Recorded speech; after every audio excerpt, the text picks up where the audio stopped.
Señor le bendiga, hermano. Gracias a Dios que nos permite gozarnos, hermano, en su alabanza del Señor. Porque si bien, hermanos, no es de nosotros, es para el Señor. Amén. ¿Sí viene contento, hermano? Debe de estar contento, hermano. Dios no nos ha abandonado. Dios no nos ha desamparado, hermanos. Y yo creo que esa es razón ya para estar contento, hermano. El hecho de que Dios nos haya dado un día más de vida, hermano. Hoy muchos en los diferentes hospitales, quizás en los seguros sociales, hermanos, hoy no tuvieron ya la oportunidad de despertar a un día más, mas sin en cambio Dios tuvo misericordia de nosotros y nos dio la oportunidad de estar de pie, de estar con vida, con salud. Yo sé que hay pruebas, hermano, hay luchas, hay aflicciones, pero sabemos en quién hemos creído, hermano. Sabemos que tenemos un Dios poderoso, hermano. Y hay unas peticiones, hermano, que me hicieron llegar para que las tome en cuenta ahorita en la oración, hermano. Van a intervenir el día lunes a una persona, la van a operar de sus riñones, hermano. A las 7 de la mañana van a también intervenir a otra persona llamada Carlos Camacho. También tiene varias cosas. Es necesario, hermanos, que si nosotros nos piden estas peticiones, pues usted escuchó los testimonios, hermano. La oración tiene poder, hermano. Tome estas necesidades como si fueran suyas, hermano. Hay personas que están padeciendo, quizás siendo preparadas para ser intervenidas, hermano. Ese pequeño momento, hermano, cuando los médicos dicen, ¿sabes qué? Ya te programamos para el día lunes, miércoles o jueves y te vamos a intervenir ese día. Créame que entra una cosa muy indescriptible en el corazón humano, nervios, aflicción. Y es necesario, hermano, que nosotros nos unamos en oración por estas personas que van a ser intervenidas y el Señor las saque en victoria. Le invito, si se pone de pie, hermano, para orarle al Señor. Dios poderoso, tú eres grande, Señor. Tú tienes poder y autoridad, Padre Santo, sobre toda carne, Padre, sobre todo principado y sobre toda potestad, Señor. En este día, Padre Santo, venimos a ti conscientes, Padre, de que necesitamos de ti, Señor, para seguir existiendo, Padre. Doblamos, Señor, nuestra cerviz, Señor, nuestra cabeza, Señor, doblamos ante ti, Padre, en señal de reverencia, Padre Santo, porque tú eres un Dios fuerte, poderoso, Señor. Jesucristo, Hijo del Altísimo, queremos pedirte humildemente que escuches nuestra oración en este lugar, Padre, en este momento, Señor. Padre, dispón, Señor, tu oído a nosotros. Perdona todo pecado, Señor, para que nuestra oración no tenga estorbo, Señor. Perdónanos, Señor, porque seguramente vas a encontrar en nosotros impurezas, Padre, que no son agradables ante ti. Perdónanos, Señor, y ayúdanos, Señor, a no cometer el pecado, Señor. Sino antes bien, Señor, ayúdanos, Señor, para que a través de tu palabra, Señor, seamos transformados, Señor. Padre, yo te pido, Señor, que hables a tu iglesia, Señor. Que hables aún a mi vida, Señor, que tú me uses como más convenga, Padre. Que la palabra que tiene poder, Señor, en esta mañana fluya, Señor, a través de este medio, Señor, para que nuestros corazones, Señor, sean transformados, Padre. Tu palabra, Señor, tiene poder. Tu palabra, Señor, tiene autoridad, Señor. Padre, en esta mañana yo te quiero pedir, Señor, que transforme, Señor, la vida, Señor, de aquellos que vienen, Señor, por primera vez, de aquellas personas que vienen con una necesidad de carga, Padre, de enfermedad. Yo te pido que tú las atiendas a través de tu Espíritu Santo, Señor. Permite, Señor, estas personas que van a ser intervenidas, Padre, que cuando entren al quirófano, Señor, que aquellos médicos, Padre, que tomen los utensilios, Señor, apropiados, y que esa operación, Señor, tan delicada que van a recibir estas personas, Padre, que tú guíes las manos de los médicos, Señor. Sácales en victoria, Señor, dales paz en su corazón en estos momentos, Señor, y que también juntamente, Señor, si alguien viene con enfermedad en estos momentos, Padre, tú le sanes, Señor.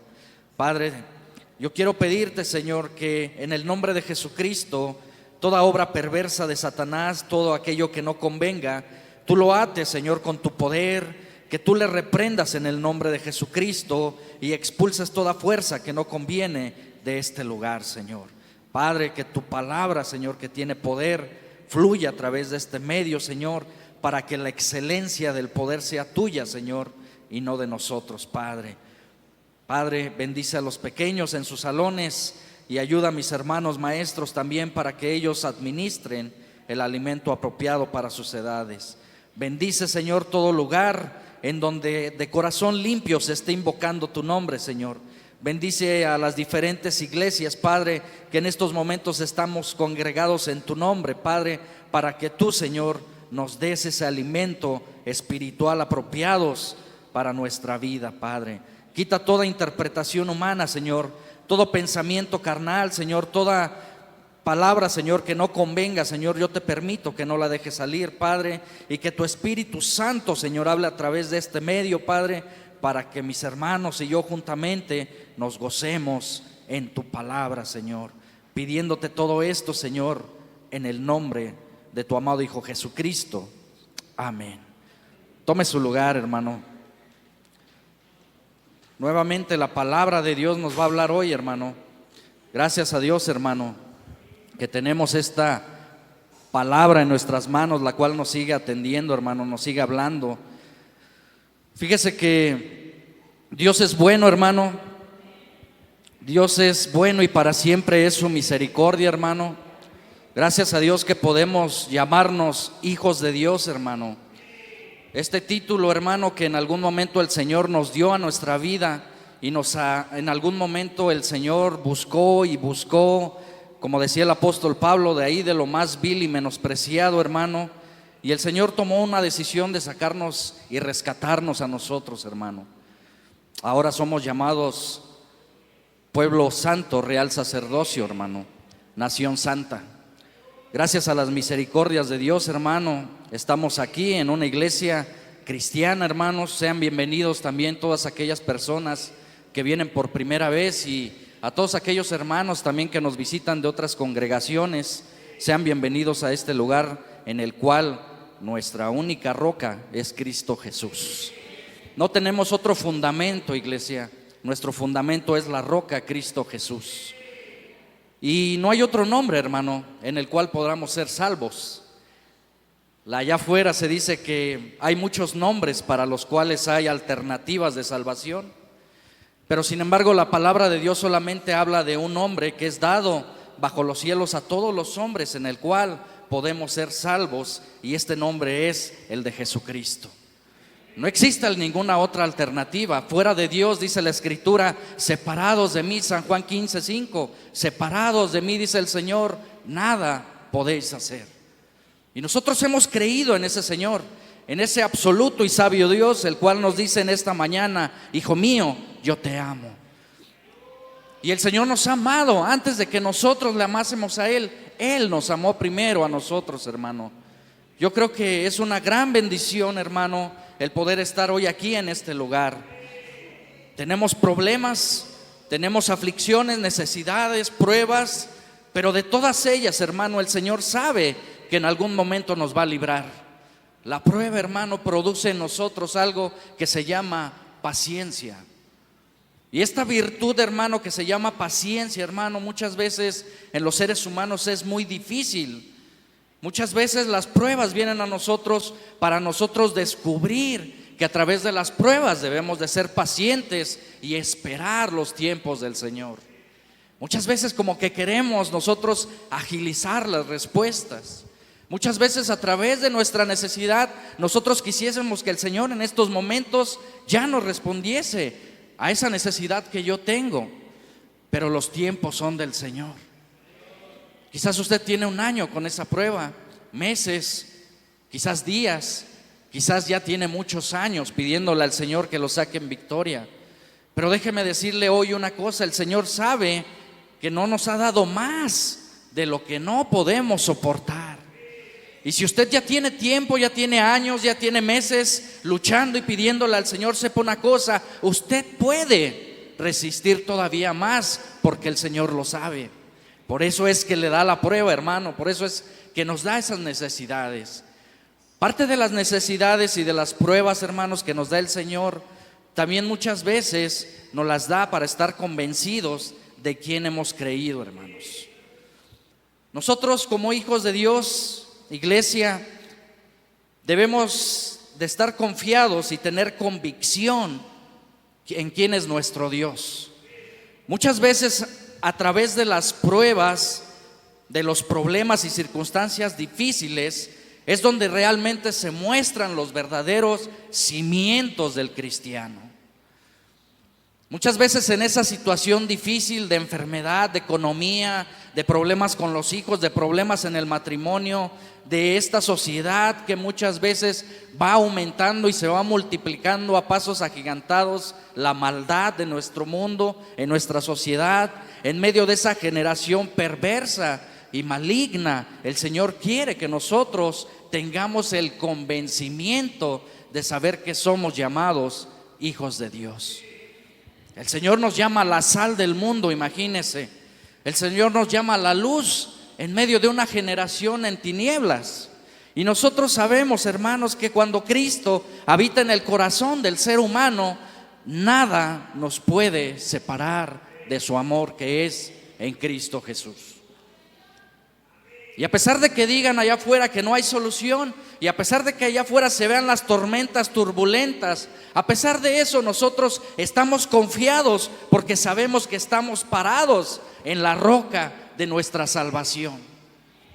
Tener convicción en Cristo Jesús, creer realmente en algún momento en que yo en mi vida acepté al Señor como único y suficiente Salvador y ahora puedo ser llamado hijo de Dios. Créame, iglesia, que es el paso más importante que un ser humano puede dar. Muchos estamos peleando quizás por un trabajo para la economía, para salir adelante.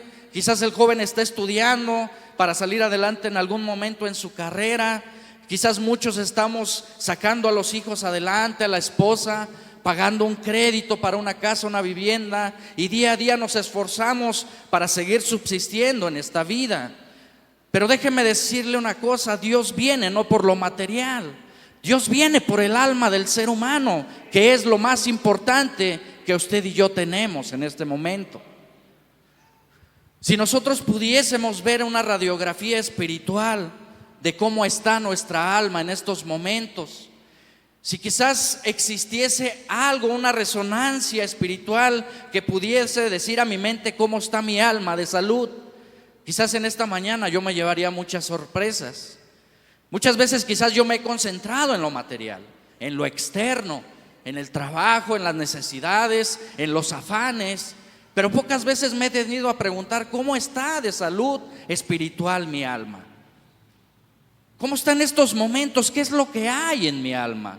La Escritura nos dice que de la abundancia del corazón habla la boca. Y yo puedo revelar a través de la Biblia, que la Biblia es la palabra de Dios y es el poder de Dios. A través de la palabra yo puedo sondear a este ser humano y darme cuenta cómo está mi alma. Porque sabe una cosa, hermano, Dios no ve lo exterior. Dios ve el corazón de los seres humanos y Él sabe lo que en estos momentos usted en esta mañana está pensando y está pasando ahí por su mente. Déjeme decirle algo, yo recuerdo que allá por 1985 en la Ciudad de México surgió un gran terremoto, usted lo recuerda, ya hace muchos años. Yo era pequeño cuando sucedió esto, pero en aquel sismo mis padres vivían también todavía por allá en México y pues imagínense, muchos perdieron familia allá. Este sismo fue uno de los más grandes en la historia que ha habido y recuerdo yo de pequeño, yo viví también un tiempo en la Ciudad de México, muchos edificios muy grandes en aquella ciudad y a través cuando pasó este sismo del 85 la mayoría de edificios se derrumbaron, colapsaron, construcciones grandísimas de muchos pisos. Y solamente 2 edificios se mantuvieron en pie en ese sismo. Uno está vigente todavía, que es la Torre Latinoamericana. Y veía estudiosos que decían que esta gran torre, a pesar de que es una de las más grandes de la Ciudad de México, ha sufrido muchos sismos y no ha colapsado. Decían los ingenieros que esta torre tiene la característica de tener una cimentación diferente a todos los demás edificios. Aquellos ingenieros que en algún momento construyeron esta torre, diseñaron los cimientos de tal manera que cuando viene un sismo y se empiezan a mover las ondas catactónicas, las placas de la tierra, dice que los cimientos de aquella torre se empiezan a mover al contrario del sismo. Y esto permite que la torre se permanezca en pie a través de los sismos. Y yo pensaba una cosa con este ejemplo, yo veía cómo hoy espiritualmente nosotros los cristianos tenemos cimientos. Nosotros estamos fundados, en algún momento alguien empezó a edificar esta obra que fue el Señor. Y nos dio unos cimientos, y esos cimientos muchas veces son probados en aquellos sismos espirituales, en aquellas adversidades, en aquellos problemas. Muchas veces muchas construcciones se vienen abajo por la mala cimentación espiritual.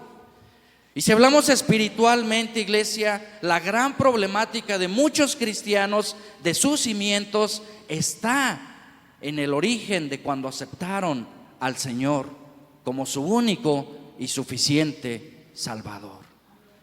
Muchas veces ahí está el problema de los cimientos. Muchas veces en aquel momento cuando yo acepté al Señor como mi único y suficiente Salvador, muchas veces, si yo me pongo a pensar, muchas gentes lo aceptaron solamente por un emocionalismo temporal, pasajero. Muchas veces se oyó bonito en aquel momento el llamamiento y yo sentí una emoción y levanté mi mano y pasé y recibí al Señor, hice una confesión con mis labios, pero ¿sabe una cosa? En mi corazón no sentía nada.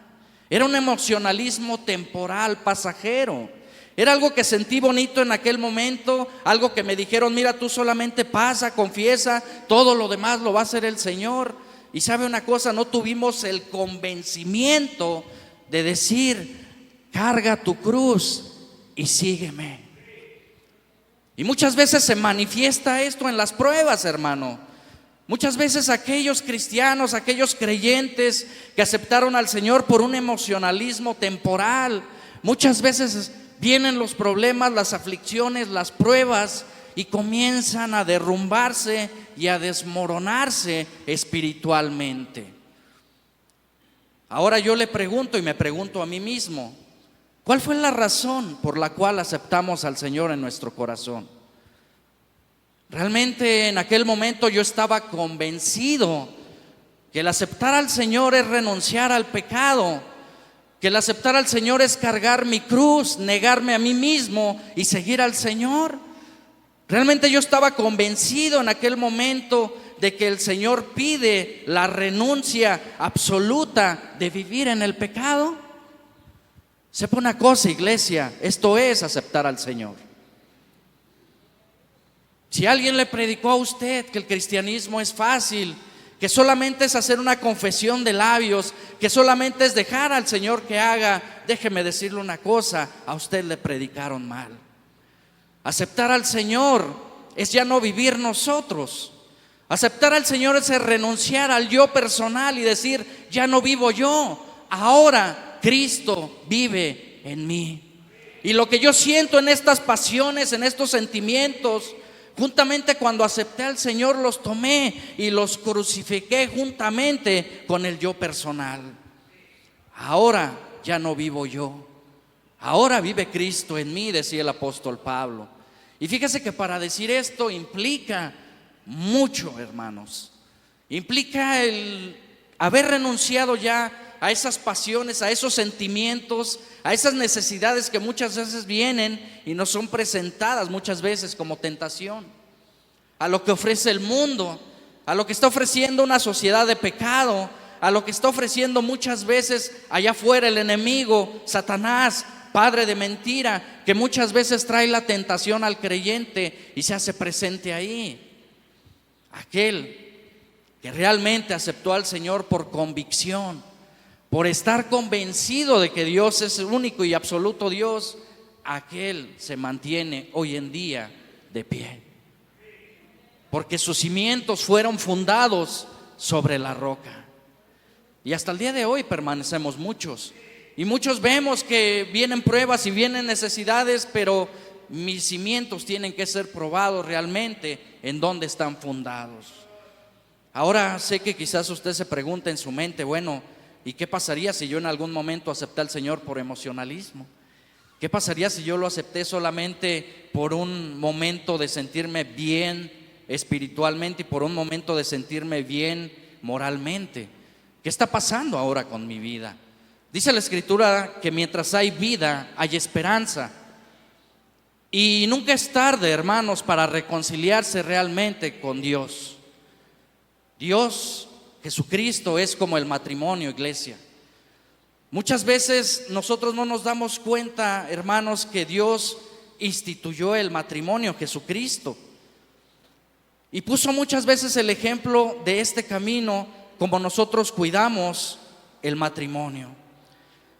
Nuestra cabeza es el Señor, amén. Y sabemos que el Señor a muchos nos ha dado una ayuda idónea, hermanos, pero los que tenemos ya muchos años de casados, 20, 30, algunos 50 años de casados, la pregunta aquí es, ¿cómo está mi matrimonio?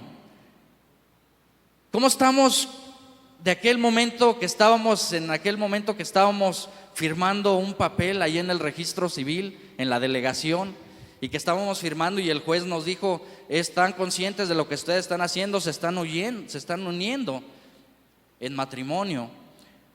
Y muchas veces, incluso muchos jueces, yo recuerdo que cuando me casé, pues también la juez lo dijo, lo que Dios une, no lo separa el hombre, y escrito está. Y muchas veces nosotros podemos preguntarnos ahorita, ¿cómo está nuestro matrimonio? ¿Realmente sentimos ese primer amor que sentimos en aquel momento cuando nos estábamos casando, nos estábamos uniendo? Fíjese, ¿por qué le pregunto esto, iglesia? Porque si es difícil cosechar y cultivar el matrimonio, imagínese el primer amor al Señor. Imagínese, iglesia, tan solo en aquel momento cuando usted andaba en su primer amor, cuando aceptó al Señor. En aquel momento que nosotros a todo mundo que pasaba y se nos atravesaba, queríamos hablarle del amor de Cristo. A todos los compañeros de trabajo les hablábamos de Dios. A los vecinos, a toda persona, era algo incontenible en el corazón que queríamos manifestárselo a todos nuestros conocidos, a todos nuestros familiares. Y llegó un momento en que ese amor muchas veces se va enfriando, se va entibieciendo muchas veces. Y al día de hoy, iglesia, muchos cristianos prefieren vivir en el anonimato del cristianismo. Hoy ya no se predica muchas veces. Hoy muchas veces ese amor que yo sentí, ese primer amor, muchas veces se ha apagado ahora. Y ahora prefiero yo vivir una doble identidad cristiana. Satanás es muy astuto, iglesia, y a él le conviene tener cristianos viviendo de doble identidad, en donde dentro de la iglesia yo manifiesto mi amor por Dios, mi amor por la palabra, quiero hablarle a mi prójimo, quiero hablarle a mi hermano, quiero evangelizar, quiero hablarle a aquellos. Pero mañana martes, miércoles que estoy en el trabajo, en la escuela, con los vecinos, llevando a los pequeños a la escuela, donde veo a la gente que no conoce a Dios, llevo otra identidad. Y vivo muchas veces en el anonimato. Y muchas veces digo, no hombre, es que me da pena, es que me da vergüenza que vayan a descubrir que yo soy aleluyo, que yo soy cristiano, que yo me congrego en una iglesia cristiana. Y muchas veces viene esa vergüenza y el Señor prueba los corazones. Decía un siervo del Señor, porque no me avergüenzo del evangelio, porque es poder del Señor. Avergonzarse del evangelio, iglesia, avergonzarse de este camino y tener una doble identidad es avergonzarse del mismo Jesucristo. Y dijo el Señor, aquel que me confiese delante de los hombres, yo le voy a confesar algún día delante de mi Padre que está en los cielos. Pero aquel que me niegue, aquel que se avergüence delante de los hombres de mí, yo también lo voy a negar delante de mi Padre que está en los cielos.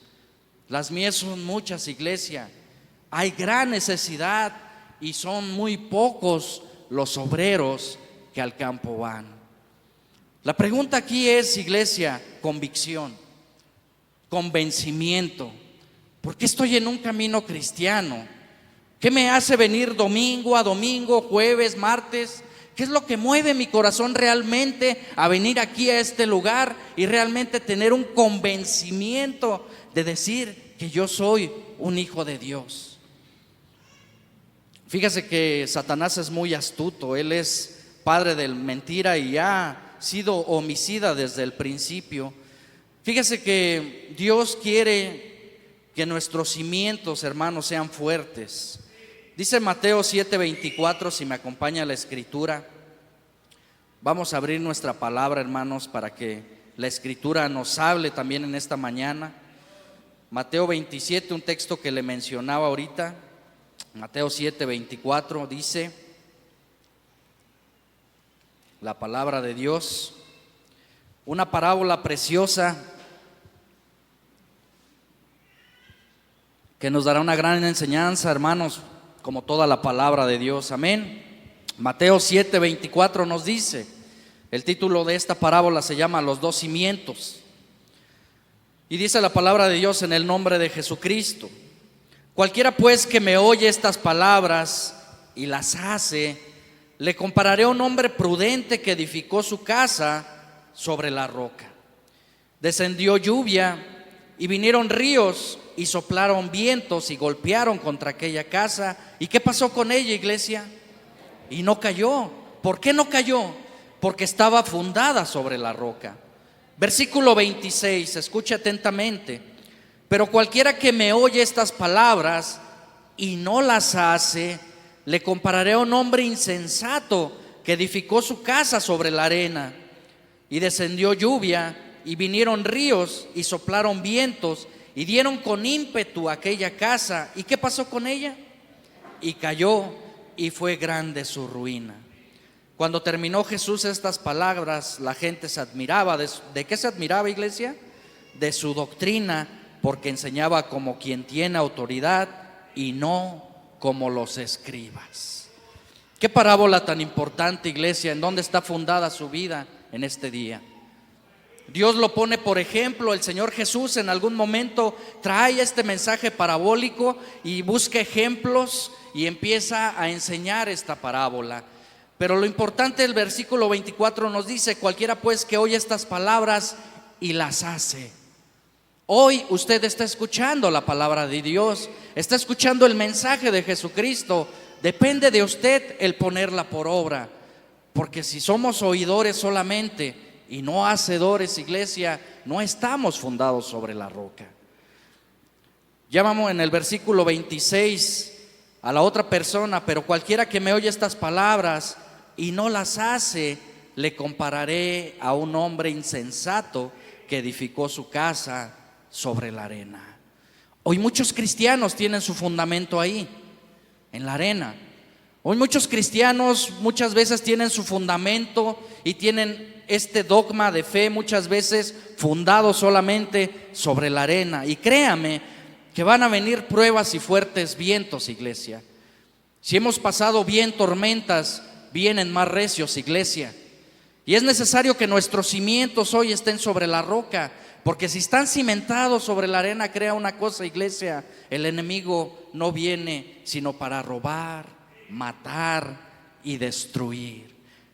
Es triste ver muchas veces a hermanos que en algún momento se congregaron en este lugar y que los tuvimos aquí como en la trinchera, como soldados en oración, y orábamos con ellos y ellos oraban con nosotros, y muchas veces los encontramos allá en la calle después de mucho tiempo de no verlos aquí, y les preguntamos: oye, ¿qué ha sido de tu vida? Ya no te he visto, ya tiene mucho tiempo que no te veía en la iglesia.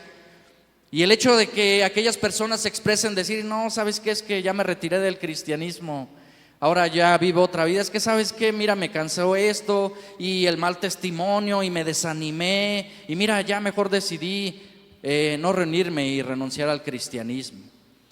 Eso es lo más triste que pueda haber en un ser humano, iglesia. el hecho de alguna vez haber venido a la luz admirable de Cristo, alguna vez haber sido alumbrado, sacado de lo vil, de lo menospreciado, y en algún momento regresar nuevamente allá de donde nos sacó el Señor. El proverbio dice: como el perro vuelve a su vómito. Imagínese cómo lo pone, por ejemplo, el Señor. El ser humano, iglesia, no está diseñado para vivir sin Dios. El ser humano no ha sido diseñado para vivir independiente de su Creador. Y cuando el ser humano decide vivir independiente de esa gracia que Dios nos da y decide renunciar a este camino por un mal testimonio, decide renunciar porque le hicieron una mala cara, porque lo decepcionaron, porque hablaron mal de él, porque no lo saludaron, porque se llevó un mal testimonio, y decide mejor renunciar a las cosas de Dios y vivir independiente del Creador, sépame que es lo más trágico que le puede pasar a un ser humano. El pensar que yo puedo vivir separado de Dios, el pensar que yo puedo y salir adelante con mis pensamientos, con mis caminos, con mis propios consejos, aconsejándome yo y pensando lo que es bueno delante de mis ojos. Déjeme decirle una cosa: tarde que temprano todas aquellas personas se van a volver a encontrar con el Creador de su vida. Pero sepa una cosa, va a ser duro. Va a ser duro porque en algún momento dejaron su primer amor. En algún momento no reconocieron, como dice la Escritura, aquel que nos salvó, que nos rescató de una mala manera de vivir. Y decidieron muchos darle la espalda. Y no le reconocieron como a Dios, sino que se envanecieron en sus necios corazones y su mente fue entenebrecida, dice la palabra de Dios en Romanos. Y ahora dan culto a los animales, a otras criaturas, a otros seres, a otros dioses. Y mire, iglesia, esto es lo más duro que puede vivir un ser humano, que Dios le diga: y ha sido entregado a una mente reprobada para hacer cosas que no convienen, dice la Escritura, para ser hechos vergonzosos ahora y decir: no existe Dios, yo puedo vivir independientemente de Él. Mira, me salí del cristianismo, ahora tengo trabajo, tengo carros, tengo casas más grandes, y muchos expresan: me ha ido mejor cuando me salí del cristianismo. Pero al final de la vida, iglesia, cuando estemos tras la cortina de la muerte, cuando estemos en ese último suspiro, cuando vayamos a donde dice Hebreos que está establecido para todos los hombres que mueran una sola vez y después de esto venga el juicio, cuando estemos en ese pequeño momento de decir ante el Creador: Señor, perdóname, créame que ya no va a haber vuelta de hoja. Está establecido para todos los hombres que mueran una sola vez y después de esto venga el juicio. Fíjese que hace tiempo, hablando de esto de la convicción, del convencimiento, y hablando de esta parábola, uno de esos hombres estaba convencido que si edificaba su casa sobre la roca, iban a venir fuertes vientos y su vida espiritual no iba a ser derribada. Y pone el otro ejemplo de aquellos hombres que decidieron fincar sobre la arena. Aquellos que escuchan la palabra de Dios y no hacen, y el que escucha la palabra de Dios y produce. Alguna vez escuché un ejemplo en estos días de una historia que contaba un hombre que era entrenador de águilas, y dice que en algún momento él narra la historia de un águila que tiene en cautiverio, y dice que él la rescató a esta águila. Dice que en algún momento este huevo de águila, un huevo, cayó en un gallinero. Por azares del destino cayó este huevo allí en un gallinero, un huevo de águila.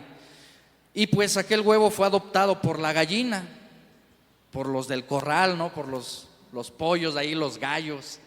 Y aquel huevo pues lógicamente salió después el águila, el polluelo, y la gallina lo empezó a criar como si fuera de ella, y empezó a adoptarlo y le empezó a dar alimento como le daba a sus demás polluelos, y empezó a crecer la águila y empezó a actuar como gallina y empezó a llevar una vida tal cual como todos los que estaban en el corral. Llegó un momento en que este cazador llegó a esa propiedad por una cosa u otra y vio el águila actuando como gallina, y le dijo a los de la casa: oye, pero este animal no es de esa especie, ¿por qué no me das el tiempo de llevármela y empezar a que ella recupere sus instintos? Aquel hombre le dijo, pues llévatela y trata de reivindicarla en su entorno natural. Aquel hombre era especializado en estos animales, en los halcones, en las águilas.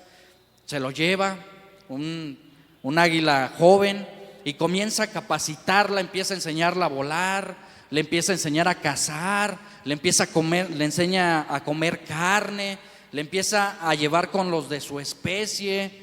Y el águila empieza a actuar, empieza a tener ya la sociabilidad con aquellas águilas de su especie. Logra volar y el cazador, pues aquel hombre empieza a sentirse gozoso de que logró producir esto. Y pasa el tiempo y lo entrevistan y él narra la historia y dice, bueno, yo pude lograr todo esto en este animal. Pude lograr que volara, incluso que cazara, es más, que pudiera tener con los de su especie otras camadas. Pero dice aquel hombre que la rescató, lo que nunca pude cambiar de este animal fue su forma y su mentalidad de seguir siendo una gallina. Volaba ya, actuaba, cazaba, pero en ocasiones ella volvía a actuar como una gallina. A veces la encontrábamos quizás haciendo esos sonidos como los de la gallina, y dice aquel hombre, eso nunca pude cambiarlo ya de su raciocinio de este animal. ¿A dónde vamos con este ejemplo, iglesia? ¿A dónde vamos con esto? ¿A dónde vamos con esta historia que a mí realmente cuando yo la leí me dio luz a través de la palabra? Porque yo decía, realmente nosotros hemos crecido en el mundo, hemos sido adoptados en el mundo, hemos crecido con el mundo, hemos crecido con el pecado, y muchas veces nos asocializamos con los de allá afuera, los que son del mundo. Y cuando viene el Señor y nos rescata y nos pone en otro lugar, como este ejemplo de la águila, y nos empieza a enseñar que nosotros ya no somos de este mundo, y nos empieza a enseñar que el pecado no es para nosotros, y el Señor decide adoptarnos y nos da una nueva vida, y decide sacarlos de lo vil y menospreciado, y empieza a enseñarnos el Señor a comer el alimento espiritual. Y nos empieza a enseñar entre lo bueno, lo malo, el pecado, cuál es la voluntad de Dios y cuál es mi voluntad. Y muchas veces pasa el tiempo y yo empiezo a comportarme ya como un hijo de Dios. Pero muchos todavía tienen su origen en el mundo. Muchos tienen su origen ya como esta gallina, esta águila, que en ocasiones seguían actuando como gallina. Sepa una cosa, hay quien todavía no puede cambiar esa mentalidad de que nosotros ya no pertenecemos a este mundo, de que nosotros somos extranjeros y peregrinos de este lugar, de que nosotros nos espera aquellas moradas que fue a preparar el Señor. Y muchas veces nosotros no queremos salir todavía del mundo. Muchos tienen miedo de morir, cristianos que no quieren renunciar a este mundo y dicen, oye, no, hombre, ¿cómo me voy a morir yo ahorita? Pues estoy en la cúspide de mi carrera, estoy a punto de sacar la licenciatura, me están a punto de ascender ahí en el trabajo. Oye, es cuando mejor me está yendo en la vida. ¿Cómo crees que yo voy a pensar en el morirme ahorita? Y dice la Escritura, necio, esta noche vienen a pedirte tu alma, y lo que has hecho, ¿de quién será? Sepa una cosa, iglesia, el Señor viene como ladrón en la noche.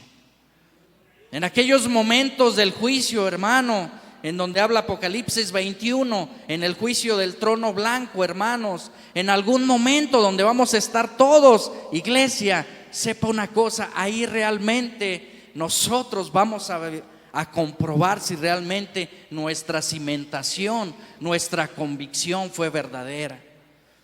Mira, hermano, yo sé que hay muchos que realmente ya han renunciado al pecado. Yo sé que hay muchos que se está esforzando, muchos que están negándose a sí mismo, muchos que día a día están cargando su cruz y siguiendo al Señor. Porque mire, este camino no es solamente de aceptar al Señor. Este camino no es solamente de aceptación y decir ya acepté y sigo con mi vida. Este camino es niégate a ti mismo, carga tu cruz y sígueme día con día. ¿Hasta cuándo? Hasta llegar a la muerte del yo personal, hasta que ya no sean mis deseos, hasta que sea Cristo viviendo en mí, y que eso yo lo pueda reflejar en una sociedad como la que estamos viviendo ahorita, iglesia. Imagínese, hermano, el hecho de nosotros movernos allá afuera en el mundo y que nosotros seamos el testimonio del Hijo de Dios, iglesia, y que allá afuera podamos decir con la cabeza en alto: no me avergüenzo del Evangelio, porque es poder de Dios. Eso ya en medio de esta generación, iglesia, la Escritura nos dice que la maldad va a ir multiplicándose, pero también el amor de muchos se va a ir enfriando. Ahora, el hecho de desafiar ya y decirte cristiano tú en esta sociedad, iglesia, créeme que ya implica muchas cosas. Hay gente en nuestro país, allá en la sierra de Chiapas, allá en donde están aquellas etnias, aquellos tarahumaras que conocen la palabra de Dios, y hay personas que por decirse cristianos en estos momentos están a punto de morir por confesar el Evangelio, iglesia. Aquellos hombres que en aquellos están marginados y que no se avergüenzan del Evangelio, y muchos hoy han perdido la vida por causa de no negar al Señor. La pregunta aquí es: ¿realmente yo he predicado? ¿Realmente yo he hecho la voluntad de Dios? ¿Yo he dado de gracia lo que en algún momento a mí me dieron de gracia? ¿Realmente aquellas personas de mi entorno, a mi familia, a mis familiares, a los que no conocen del Señor, realmente yo he sido luz en medio de las tinieblas? ¿O quizás he caído en una religiosidad de domingo a domingo y no tener convencimiento en mi mente de que soy hijo de Dios? A Satanás le conviene la religiosidad en una iglesia. A Satanás le conviene que domingo a domingo yo venga y me sienta bien moralmente y cante una hora, lea unos versículos y salga de aquí y siga con mi vida. A Satanás le conviene esa parte, porque ¿sabe qué? A él le conviene engañar al pueblo de Dios, haciéndole pensar que realmente el venir aquí es obtener la salvación. Iglesia, la salvación viene por una parte que se llama santidad. Y esa salvación, dice la Escritura, que sin santidad nadie, absolutamente nadie, podrá ver al Señor. Esto es parte de nuestro culto racional, iglesia. El venir aquí, el congregarnos, el estar aquí los domingos, el estar aquí en la mañana, en la tarde, los jueves, es parte de estar con mis hermanos en la fe, donde nos conviene estar en un mismo sentir, en un mismo pensar, en una misma oración, en una misma fe, y estar con los de mi familia en la fe. Pero esto solamente es parte de nuestro culto, iglesia. Donde realmente se prueba el verdadero cristiano es en las pruebas, en las adversidades, en los momentos en donde allí en tu trabajo se hacen presentes las personas para que tú les prediques. Fíjese, a mí me pasó una cosa hace tiempo. Viniendo aquí para la iglesia, dejé el coche estacionado y me bajé. Entramos a este lugar. Por ahí del día miércoles en el trabajo una persona me dijo: oye, yo te vi el día domingo allá con tu Biblia y tu corbata, y te vi que entraste ahí. ¿A poco eres cristiano? Ya con tono así como burlón, ¿no? ¿A poco eres cristiano? Y pues fíjese, cuando pasan esas pruebas, cuando vienen esas preguntas, comienza como que la vergüenza. Chin, ya se dieron cuenta. Y me vieron con la Biblia y con corbata, hombre, cuando allá en el trabajo saben cómo soy. Y viene la vergüenza. No, hombre, a lo mejor te equivocaste, ni era yo. A lo mejor viste mal, hombre, yo de corbata. Y, no, pero si eras tú. Imagínese. Yo creo que son los momentos, en ese momento cuando a mí me lo preguntó esta persona, yo le dije: sí, soy cristiano, soy hijo de Dios, y lo digo con mucho orgullo, porque sé quién me rescató de una manera vana de vivir, y comienzas a darle el testimonio de lo que Dios ha hecho en su vida. Y no te avergüences del Evangelio, porque es poder de Dios. En el momento que a ti te preguntan, oye, ¿a poco eres cristiano? Es el momento correcto para que tú le empieces a testificar a esa persona de lo que Dios ha hecho en tu vida. Oiga, hermano, alcohólico yo, donde no daban un peso por mí, me quedaba allí ya en las calles tirado, hermano, hecho en mis necesidades, oyendo a los vecinos decir, mira, este chavo nunca se va a levantar, iglesia. Y el hecho de saber que Cristo me rescató de ese lugar y me puso en un lugar privilegiado, ¿cómo me puedo avergonzar de mi Padre, iglesia? ¿Cómo me podría avergonzar yo de aquel que me rescató, iglesia? ¿Cómo podría yo negar a aquel que me salvó de lo más vil? Aquel que en algún momento me dijo, mi hijo, eres tú. Yo voy a enderezar tu vida y te voy a comprobar que realmente tengo poder. Y llega el Señor y empieza a transformar nuestra vida, hermano. Créame que si yo volteara ahorita para atrás, iglesia, si yo viera mi vida atrás tiempo, ¿dónde estaría en estos momentos si el Señor no me hubiese rescatado? ¿Dónde estaría hoy? Por eso es que no debemos de avergonzarnos de aquel que nos compró con su gracia, de aquel que nos dijo, mira, yo voy a hacer una obra preciosa contigo, porque yo empecé una obra contigo y yo la voy a terminar, yo la voy a perfeccionar. Y va a llegar un momento en que tú vas a alzar la cabeza y vas a decir, Padre, cuando yo estuve en la tierra no me avergoncé de ti. A todos los que quería, a todos mis amigos, compañeros, familia, les declaré que tú eres mi Dios. Y va a llegar un momento en que el Señor allá va a alzar nuestras cabezas y va a decir, hijo mío, recibe la corona de vida que he prometido para aquellos que me aman. Imagínese ese momento, iglesia, ese momento que el Señor nos ponga una corona en la cabeza, iglesia. Vale la pena realmente morir día a día, negarnos a nosotros mismos y vivir realmente por Cristo. Estar convencidos de por qué estoy en este lugar, no por religiosidad, no por compromiso. Estar convencidos que estoy aquí porque soy real sacerdocio, nación santa, pueblo escogido para Dios, para anunciar las virtudes de aquel que me llamó de tinieblas a su luz admirable. Y ahora yo soy esa luz en medio de una generación perversa y maligna. Ahora no me avergüenzo del evangelio, iglesia, porque es poder de Dios. Allá afuera escrito está en la palabra que nos van a vituperar, que van a hablar mal de contra de nosotros. Incluso la palabra de Dios nos dice muchas veces que vamos a ser entregados en los concilios. Y dice que el nombre de Cristo va a ser bendecido por causa de nosotros, iglesia. Y dice la palabra de Dios ahí que aquel hermano, hermana, si usted no se avergüenza del Señor, el Señor en algún momento no se va a avergonzar de nosotros. Quiero llevarlo allí a Efesios, en un precioso texto muy poderoso, como lo es toda la palabra de Dios. Efesios capítulo 3, versículo 14, iglesia. Créame que este texto es muy poderoso como toda la palabra.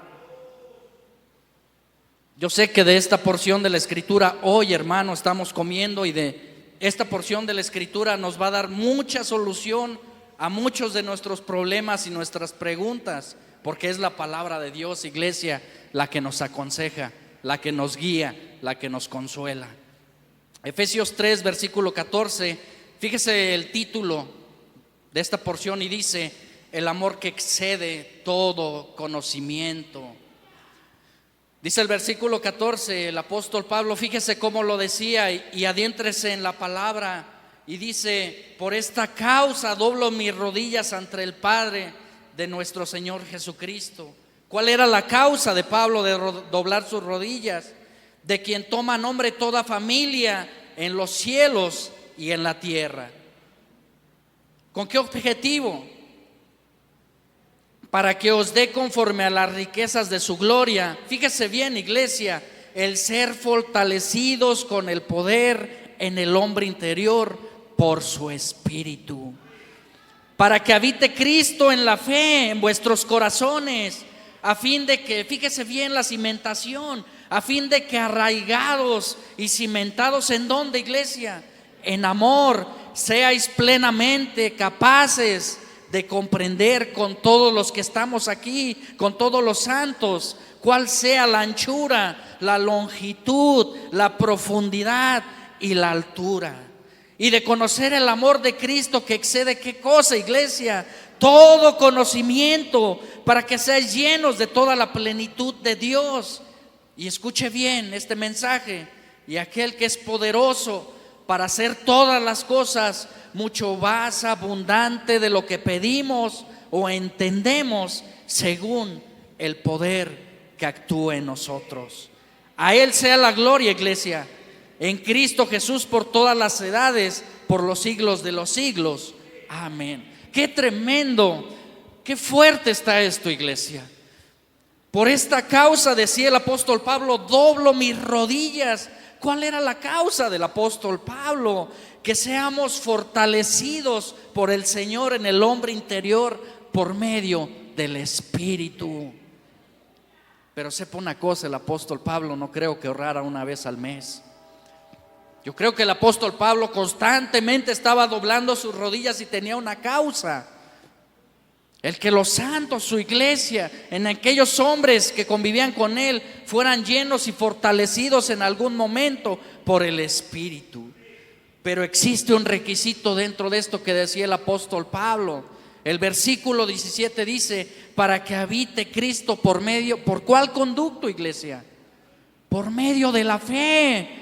Porque sin fe es imposible agradar a Dios. Y si yo tengo mucha fe, Cristo está habitando conmigo. Pero si carezco de fe, Cristo no habita en mí. Por eso el apóstol Pablo decía que es necesario tener y ser fortalecidos en la fe. Y fíjese bien lo que dice: en vuestros corazones, a fin de que esta palabra, arraigados, cimentados en el amor.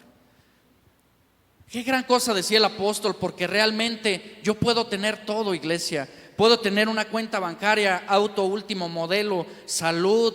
Puede tener usted absolutamente todo, pero si no tiene amor, no tiene absolutamente nada. El apóstol Pablo lo decía precisamente allí en Primera de Corintios. No pierda este texto, iglesia. Primera de Corintios 13, por favor, sin perder este de Efesios, porque vamos a regresar rápidamente ahí. Primera de Corintios 13:1 nos dice, referente a lo que decía el apóstol Pablo, cimentados en el amor. Y dice Primera de Corintios 13:1: si yo hablase, fíjese bien cómo lo expresa, si yo hablase lenguas humanas y angélicas y no tengo amor, vengo a ser como metal que resuena o címbalo que retiñe. Puedo tener profecías, puedo hablar muy bonito, puedo tener carisma, puedo tener mucha labia, puedo tener todo, puedo ser atractivo, pero si no tengo amor, dice el apóstol, vengo a ser como metal que resuena. ¿Cómo es el metal que resuena? Usted escucha al rato las campanas de acá de la iglesia popular y suenan una vez y se dejan de oír. Así es el metal que resuena, simplemente y sencillo. Por eso es que es necesario, iglesia, que nosotros tengamos amor, y no solamente por los de nosotros, sino por nuestro prójimo, que es uno de los principales mandamientos. Regresando allá a Efesios, nos dice otra parte de la carta del apóstol Pablo. Allí en Efesios 4, regresando en el versículo 18, nos dice una parte de la escritura muy, muy grande, hermanos, como lo es toda la palabra, y dice: para que seáis plenamente capaces de comprender. Fíjese esta palabra: comprender, entender, visualizar, comprender por qué es la prueba, por qué es la necesidad, por qué es la adversidad, por qué estoy pasando por esta situación. Comprender, para que seamos capaces de comprender con todos los santos. Y fíjese lo tremendo que expresa el apóstol Pablo: anchura, longitud, profundidad y altura. Yo creo que si yo puedo comprender todo eso, puedo comprender realmente mi vida y por qué está así. Porque estoy comprendiendo, fíjese, el apóstol Pablo decía esto porque él en aquel entonces, el apóstol Pablo tenía como oficio ser constructor de carpas, tiendas en aquel entonces. Y el apóstol Pablo, si no comprendía lo ancho de aquella edificación que iba a hacer, si no comprendía la profundidad de dónde le iba a cimentar y qué tan alta iba a ser aquella estructura, simplemente no se le iba a vender o no iba a ser muy bien diseñada. Por eso es que el apóstol Pablo dice que primero necesitamos sentarnos y analizar la anchura, la longitud, la profundidad, la altura de los términos cristianos, para que podamos comprender dónde está nuestra cimentación. Y nosotros, dice el apóstol Pablo, que somos capaces de comprender. Versículo 19: y de conocer el amor de Cristo, que excede absolutamente todo conocimiento, para que seáis llenos ¿de qué, iglesia? De toda la plenitud de Dios. Cuando uno está lleno de toda la plenitud de Dios, iglesia, no hace falta el alcohol. Cuando uno está lleno de toda la plenitud de Dios, no hace falta el tabaco. Cuando uno está lleno de toda la plenitud de Dios, no hace falta la pornografía. Cuando uno está lleno absolutamente de toda la plenitud de Dios, no hace falta el pecado en nosotros, porque el amor de Dios excede y nos llena todo el corazón. Pero si no estamos plenamente llenos, si estamos a la mitad, 3/4, sepa que lo demás sí puede entrar. Es un requisito estar llenos del amor de Dios en nuestro corazón. Y el versículo 20, terminando con esta bendición tremenda, nos dice: y aquel que es poderoso para hacer, ¿cuáles, hermano? ¿Cómo se llama su problema en esta mañana? ¿Cómo se llama su necesidad? ¿Cómo se llama su aflicción? ¿Cómo se llama el problema que usted cree que no tiene solución? Póngale el nombre que usted quiera. Dios dice aquí: aquel que es poderoso para hacer absolutamente todas las cosas. Mucho más abundante, fíjese qué bendición, mucho más abundante de lo que pedimos o entendemos, según el poder que actúa en nosotros. Aleluya su nombre, iglesia. Qué bueno es Dios, no cabe duda. Mucho más grande de lo que pedimos o entendemos. Dios nos quiere bendecir, iglesia. Dios quiere que usted hoy sea bendecido. Pero sepa una cosa: necesitamos ser llenos de Cristo Jesús en nuestro corazón. Hay muchas cosas que estorban las bendiciones de Dios en nuestra vida. Dios quiere bendecirnos, pero muchas veces nosotros mismos estorbamos las bendiciones. Y muchas veces le preguntamos al Señor: ¿por qué no tengo? Muchas veces le preguntamos al Señor: ¿por qué necesito? Muchas veces le preguntamos al Señor: ¿por qué no me das? Y ya parece que casi el Señor nos dice: es que tú mismo estorbas las bendiciones que yo te quiero dar. ¿De qué forma las estorbamos? Al no ser llenos del amor de Cristo en nuestro corazón. Iglesia de Dios, sepa una cosa: Dios en esta mañana nos quiere dar esta palabra, una palabra preciosa. Analícela más profundamente en su casa. De esta palabra, hermanos, de Efesios 3, versículo 14, yo saqué como 6 o 7 versículos aparte, del amor que excede el conocimiento del ser humano. Iglesia, cuando usted se sienta solo, cuando se sienta vacío, cuando usted sienta que ya no puede más, cuando usted sienta que su fe se está debilitando, cuando usted sienta que ya no tiene ánimos para seguir, venga a la palabra de Dios.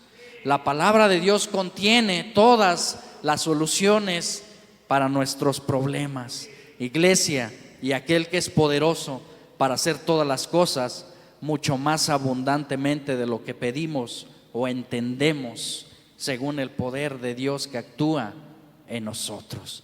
Iglesia de Dios, que Dios le bendiga. Llévese esta palabra de Dios en su corazón. Que Dios bendiga ampliamente su vida, iglesia.